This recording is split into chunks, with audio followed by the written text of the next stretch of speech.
everyone, welcome back to my channel. Today I'm going to be talking about myself. This was actually a highly requested video from you all. So I did like a survey back at the top of the year, and a lot of you were like wanting to know, because I was asking like what kind of content do you want to see from me, what topics do you want to cover. I am going to cover a lot of the ones that I haven't already, but this one was like, so many of you asked for it, and I was super surprised because at first I was like, wait, I've done this already, haven't I? And then I looked through my channel and I realized I have not like talked about my journey into becoming a psychic in like its own video. I have talked about it like here and there, like everywhere it feels like, but I've never like had one specific video for it. I've had a few podcasts where I talk about like my spiritual awakenings, and then like I also talk about like some really important psychic experiences that I had on my podcast. I also have a video on like how my childhood experiences like created psychic blocks later down the line. I'm pretty sure that's up and available to everyone. I also do have a video that is a Patreon exclusive video that is like my daily life as a psychic. Now this was like a year or two ago. And then I talked about it a bit here, but it was more like in my welcome to my channel thing. I don't know. So basically I was wrong and I don't have anything like this. And so yeah, today we're mostly talking about how I became psychic. So this might not be new for those of you who have watched every single one of my video, but I sometimes forget that not everyone watches every single video from start to finish. So this might be new to you. So welcome if you are new here. My name is Lauren. I'm a psychic, I'm a medium, I'm an animal communicator. And here on my channel, I'm a psychic development coach. Like I'm mostly here to teach people how to develop their psychic abilities. And so a lot of the times I'm doing how-to videos. I talk about how to strengthen those abilities, but I think it's pretty natural that you all wonder how I got into it. And I actually love telling my story because it shows that I'm not like crazy unique, and that you don't have to be crazy unique to develop your psychic abilities. You don't have to be special. You don't have to be born with it. You don't have to have some crazy miraculous like lightning bolt strike you or have a near-death experience to engage in your psychic abilities. It's a skill that you can learn, and everyone can learn it, just like riding a bike or learning how to knit or something like that. So yeah, sorry if this is a little long. I'm sure it's going to be. I have a tendency to go long when I'm talking about myself, but I'll try to keep it as short and brief as possible. So again, getting into it, I did not have like some crazy experience like a lot of psychics do. Everyone asks me this question whenever they're meeting me, and they want to just like be like starstruck by some super cool story. They expect that story, which I think is very interesting, that there's an expectation that you have to be special or have something really funky happen to you in order to be psychic, or you know, that you were like born with it and you've always had these abilities as a kid. So the majority of my life, I would say I was not like tuned into my abilities at all. Well, that's not true. I definitely was here and there.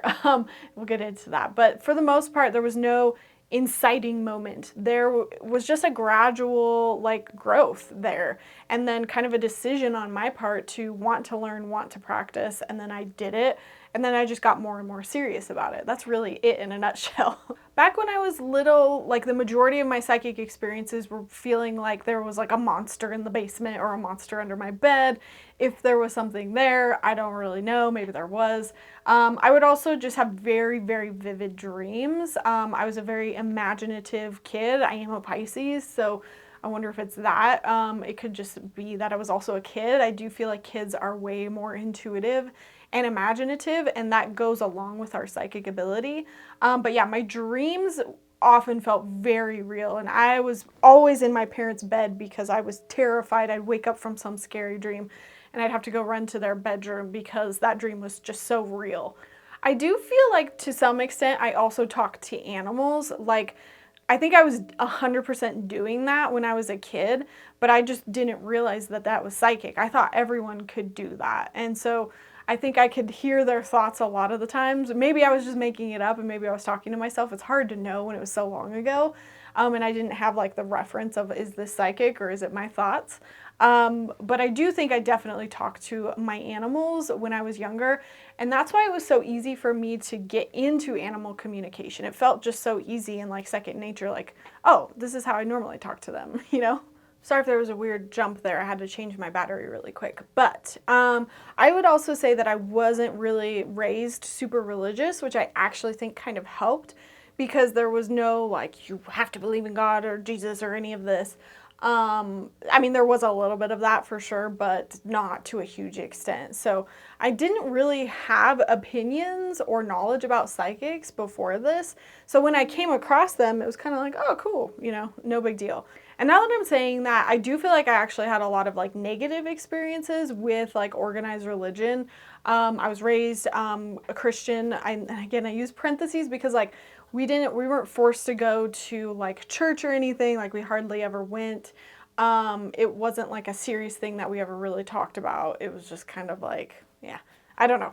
I went to a Christian preschool. Don't really remember much about that. However, I just have a few very specific moments that stand out with like dealing with Christianity and that religion. And I just felt like a lot of those were such huge turnoffs that it just made me not want to subscribe to those anymore. And basically, it encouraged me to look elsewhere for my own spirituality. And a few of those being that like during my grandfather's funeral, I felt like 80% of his funeral was about guilt tripping us and like, you're gonna be next. And if you don't like repent for your sins and yada yada, then you're all gonna die and go to hell. Like not, not the energy you want around someone's funeral. Like you want to know about the person and stuff. Anyways, I also went to a like kids camp. And this, keep in mind, these were like teenagers, but in my mind, they were like adults. And every night we were supposed to talk about God before we went to bed. And there's this one counselor that said, do you like fear God? And I was like, I don't know, should I?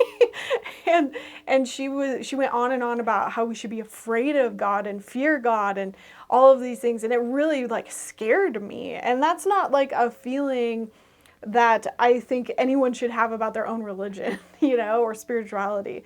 But I'm so grateful for that moment because it made me realize that's not how spirituality feels. You shouldn't be afraid, you know, it should feel good, you know.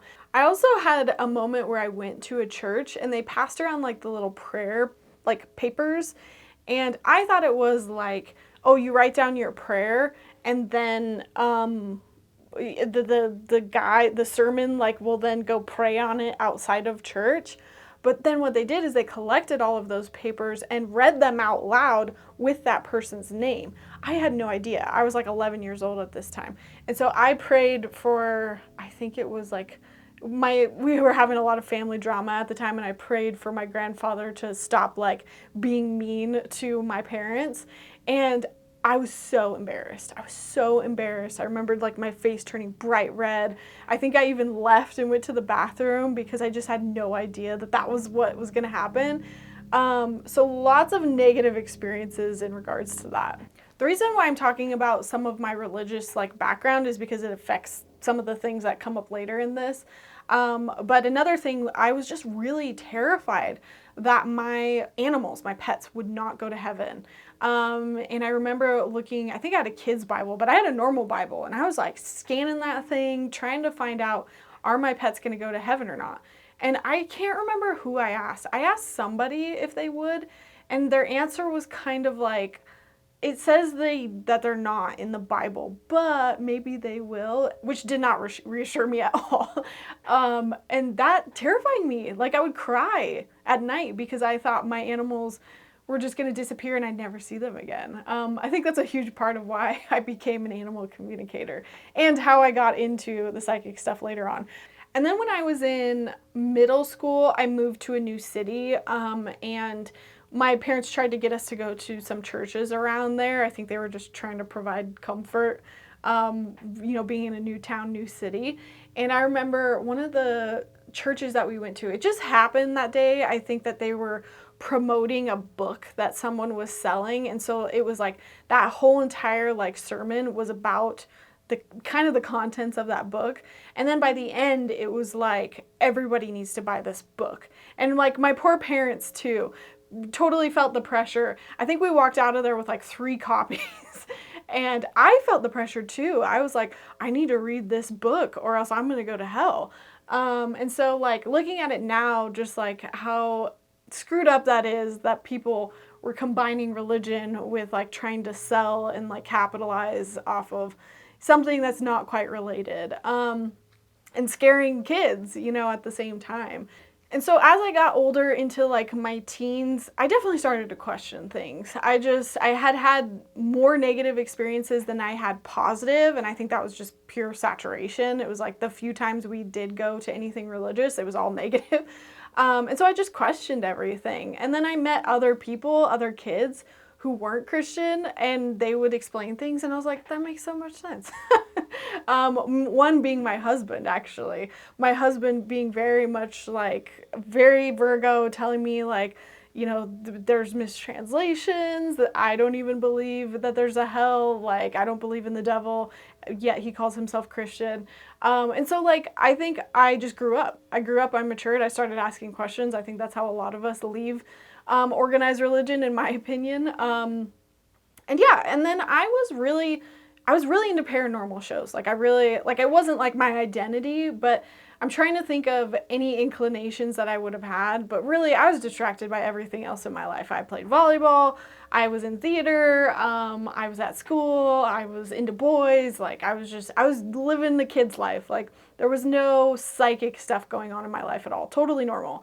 The only thing out of normal, but I would say this is everyone, is again, I would watch those paranormal shows, but they would feel so real to me and I would get really scared and I would have to stop watching them.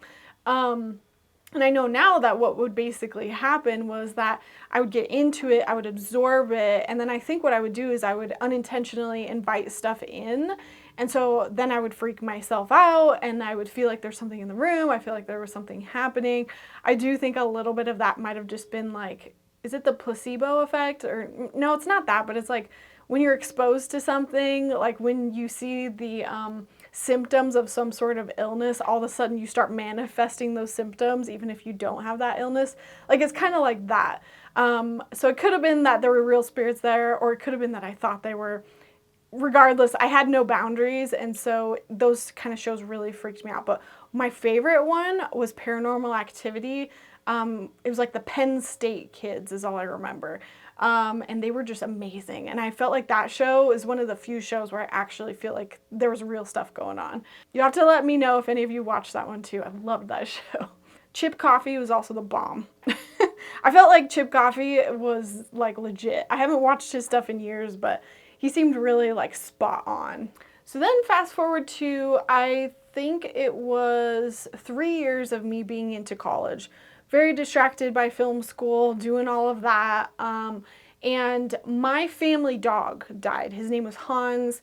We had him for a really long time. I wasn't at home when he died, but my mom called us up and he had died and he was at home alone. And I just felt so much guilt because I hadn't been around him in years. Actually, what was weird enough was that I had moved back home for like 3 weeks, like a week prior to his passing. And I was living with my mom for 3 weeks just because I was having issues like with my husband and living in this house and his family. We were living with his dad at the time. And I was just not having it. And so I moved back to my parents to make a point. So I did get a little bit of time with my dog towards the end. It was just so like perfectly timed. But I left and then a week later it was like my dog died. And all of those feelings came back up again of like, oh my God, is he still around? Does he have a spirit? Is he in hell? Is he in heaven? At that time, again, I wasn't into any of this. I knew I didn't maybe believe in hell, but I didn't know about heaven. I knew I wasn't Christian anymore, but I just remember feeling so overwhelmed of like, I need to talk to him. I need to have closure. You know, all of those things that you have when you lose a pet. And it was like suddenly too, it was unexpected. We think he had like a stroke or a brain aneurysm or something. But I was so stressed out and I just could not like get over it that I decided to search for psychics. And then I found out online that there's these things called pet psychics. And it was perfectly timed as well, where I looked online and there was a psychic convention going on in Denver that upcoming weekend. And so I was like, I'm gonna go all by myself. I don't even think I told, or maybe I told my husband, but it was only like $7 to get in. And I knew that it was like $20 for 20 minutes. So I was like, I'm gonna go in there. I'm gonna find a pet psychic. I think I walked around because they keep them on the edge of the building. This is the Body, Mind, and Spirit Fair. I think at that time it was called the Denver Metaphysical Fair. It had a different name, but anyways, I walked around twice. I saw someone who looked interesting. I could tell she was a pet psychic or animal communicator. There was one other lady there that I saw that I was interested in, but I sat down at Lizanne, her table. And Lizanne has been on my channel before. I've actually done an interview with her, but she read my dog. She read my dog and she read a couple of my other pets. And apparently I forgot because she told me in this interview that she had also told me, oh yeah, you're psychic too. Like you can learn how to do this. And she just blew my mind. She told me things that I wouldn't have known. And I just walked away from that feeling so good. It resonated so much. It felt so accurate. It felt so much different than, again, my experiences with like religion and church and having to listen to sermons. It just felt so right. And it felt so correct. And that's what started it all, was she just kind of, in that very moment of me getting a psychic reading from someone else, I realized that this is real to some extent, maybe not. I think I even went home and wrote like several pages in my journal about it so that I could remember exactly what she said. And then what happened next, I feel like the timeline is a little fuzzy. I don't know what necessarily came first because I wasn't really paying attention to it. I was just interested in it and learning. But there was a couple things that happened. One was that my husband's mom, she's been in a few videos here and there. You've probably seen her, but she was into this stuff as well. And when I went to Kansas City to meet them, like one summer, we went downtown and she took me into a metaphysical store. And that was the first time I had been into a metaphysical store. And she grabbed a pendulum and was like, here, let me do a reading for you. And she asked me like to ask a question and she did like a little mini reading. And I remember walking around and just being like, oh my gosh, what is this? And I wanted to learn so much, but I was so afraid. At another point I went to, I think it was Borders with my husband, and I bought my first tarot deck. And I was interested but terrified. I remember we were probably in there for 45 minutes and I was like, I don't know, will I go to hell if I buy this? Is this bad? What do you think? I was asking my husband all these questions.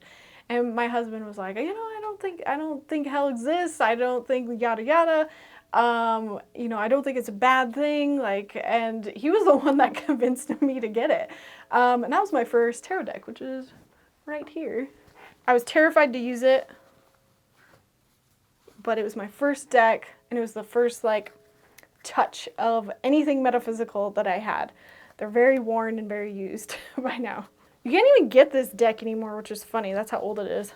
I think at this point I was a junior in college, yeah, because I was 3 years in, and I went to film school, and I had to make movies for, my work. And the class that I was taking that year was actually a documentary class. So I had to make a documentary for my class. And I decided to make a documentary about psychics because I was like, I'm into this right now. I want to learn more about it. That was a moment of me choosing to follow just a light, a spark, something that was lighting me up at the time. And I thought, this is an interesting thing to explore. It's very taboo. People question it, but it's currently rising in popularity. It's been rising in popularity for a long time, but I was like, I want to, satisfy this urge of learning and just wrap it into my documentary class and just we'll do it all at once. So that documentary actually really forced me to learn things. So I probably interviewed 10 or 12 psychics across Colorado. I was picking up books so that I could, do the documentary justice.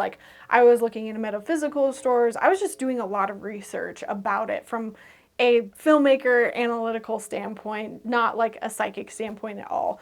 Just fascinated, just purely curious. And so there was a period there where I was opening up to a lot and starting to experience some things, but I had no help. No boundaries, no knowledge of any of that. I was just learning, soaking it all in, being completely open to it. And it was also causing me to experience things, see things that I didn't want to.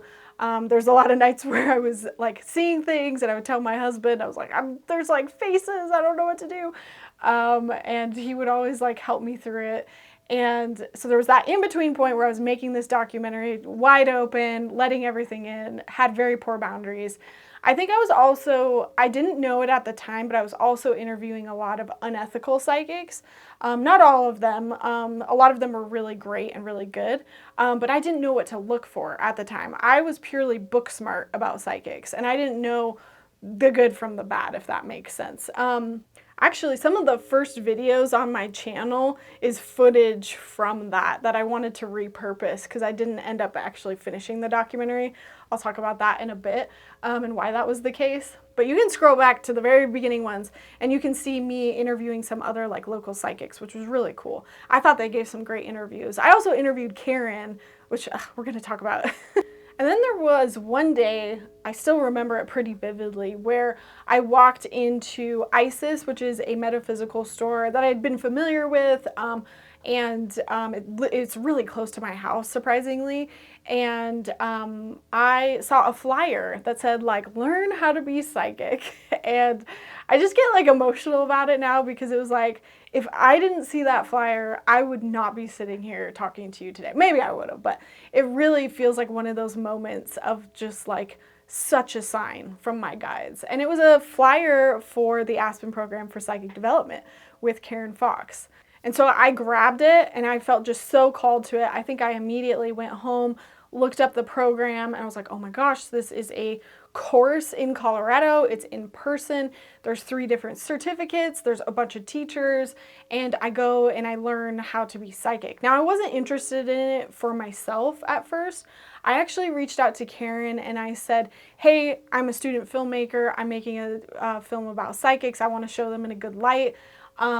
Would you let me come film your program? And I think she did a really good thing, which was she said, hey, why don't you come take a class first? Let us get to know each other, and then we can decide that later down the line. And so I was kind of forced into taking that first class. Not forced, but like I wanted to get that footage for my documentary, but it ended up turning into something completely different, which was me taking all of the courses and becoming psychic. But I showed up to that first course and it was just like an intro, like, here's what the program is about, here's what the psychic ability is, like, here's what's gonna happen. And I was just like, this is where I'm supposed to be. This is what I want to do. This is like what I've been looking for. And so I signed up and that started my whole journey of actually learning how to become psychic through the Aspen program. Again, I had to read people in person. I had to sign up. I mean, it was like every single weekend, sometimes 2 days of the weekend alongside like my college courses for like a whole year. And I took all 3 certifications, which are basic, they're on my wall over here, basic psychic studies, spirit mediumship, and medical intuition. And Karen did actually let me go back and film one of the classes. At that time, I was in the class, so I knew what was going on and it wasn't like weird, and she totally trusted me. I actually interviewed Karen as well. But just to wrap up the whole documentary thing, like I never ended up making it. 1, because there was a lot of footage, and 2, because my teacher basically was like, all of us in the class were basically like, oh, well, I have enough footage for a trailer, but I think next semester I'm going to finish it. And what ended up happening was we made a trailer for it, and then actually that class got canceled the next year because not enough people signed up. So I didn't have to technically finish that documentary. I could have, but at that point I was in the Aspen program for a while, and I started to realize, you know what? The people that I interviewed are not good representations of good ethical psychics, and I don't want to be putting this out there. Also, it was largely that like we didn't have funding for it. Like I did not feel like it was a documentary that was going to get any sort of viewership, so it would have just been like a waste of everyone's time. And so I just kind of let it go. And I said, I think this was supposed to lead me into learning about it. this was a good experience. I feel still to this day guilty about the people that put in the time and the effort into it, and I really like appreciate everything that they did. But at the same time, it just was not something that I wanted to keep creating. It was not the vision. My vision changed. Basically, I realized I would have needed to have kind of started over with some of the filming. I would have needed to find some new folks. And I didn't have the motivation to do that, and I didn't need to do it. Also, I was starting a whole new year, and I had to do my big senior films, and so that was kind of more important. So I had to kind of unfortunately tell those people that unfortunately it's not going anywhere. I still have all that footage. I want to ask Karen if she wouldn't mind me sharing some of the footage from the Aspen program eventually, but we'll see. So this was about 2013, 2014, and I was also taking other classes. I also took an animal communication course. I took a lot of shamanic courses under other people, but this is where I learned. I practiced, and I was taught a lot of the same principles that I teach here on my channel, and I read people in person, and I just practice. And essentially I graduated with all of those certifications. I also got the certifications from the other like teachers, and I met some truly amazing people through that program, and I learned so many life skills. Like that is such like a huge turning point in my life when I look back. Like there was life before the Aspen program and then life after the Aspen program. And I met some amazing people, mostly women that were in that group. And I formed friendships with women that were outside of my age group, which was like new for me as a college student, high schooler sort of. And I had a really good group of girlfriends that came out of that as well.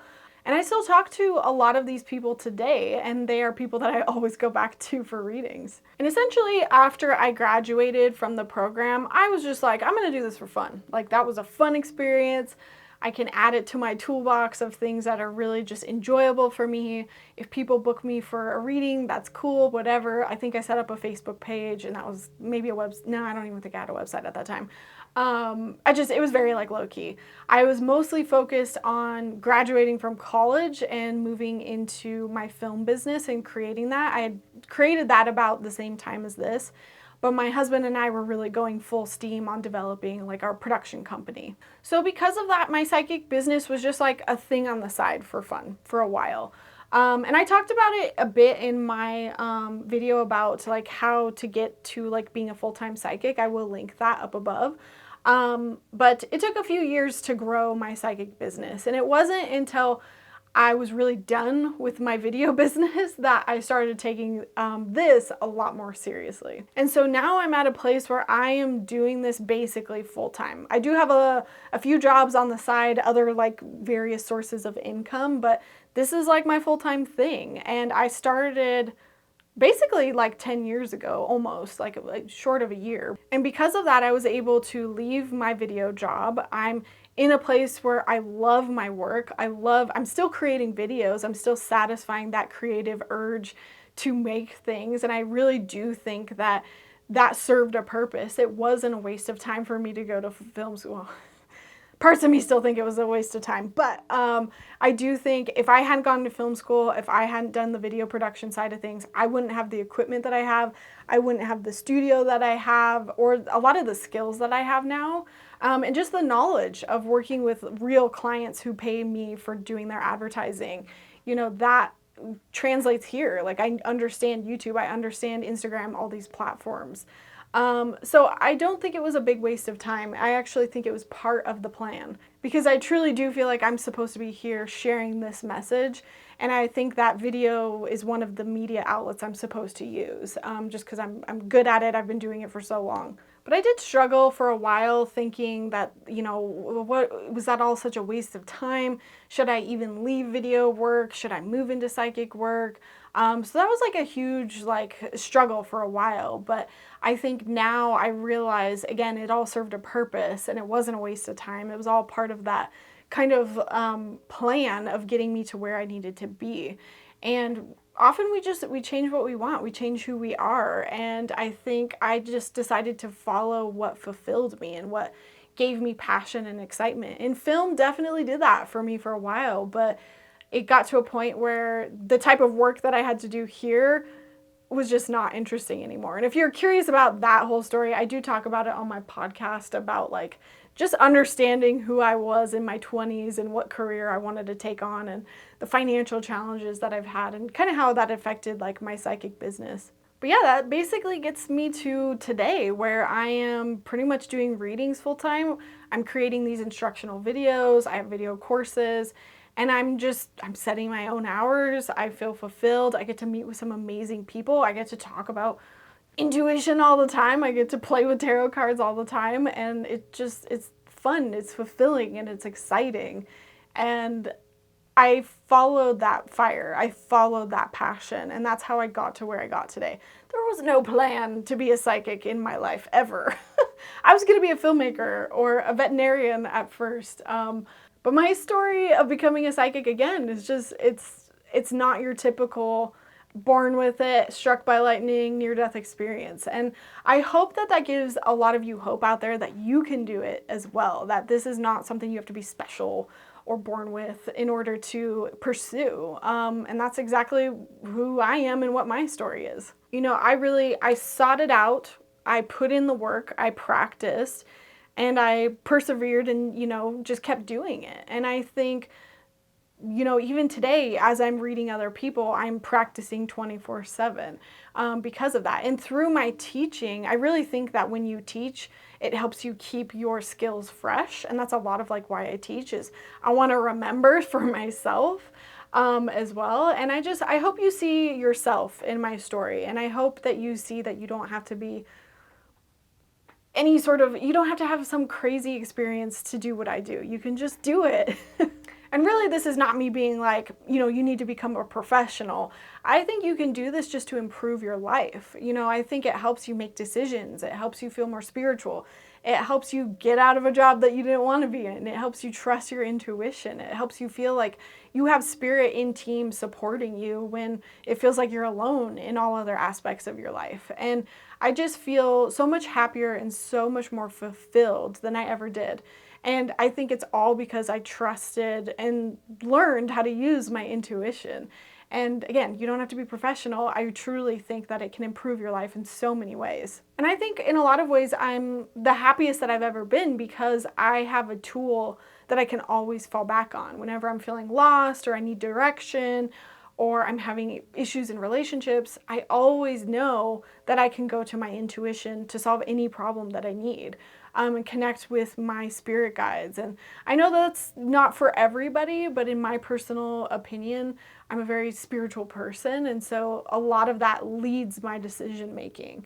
Even though I'm very also logical and a Virgo rising. I'm a Virgo rising Pisces sun. Like I think that was so divinely on purpose because I've got the left brain and the right brain in me of that psychic mind versus analytical mind. And I think that I'm not trying to be like all blowing up my own head here, but like I think that because of that, I really have this unique perspective that you don't have to be completely woo-woo up here in the clouds all the time. You can have a more grounded, practical approach to a lot of this stuff. And that's mirrored in my story and how I got to where I got. So yeah, I think that's it, you guys. Thank you so much for requesting this video. I really was surprised when it came through.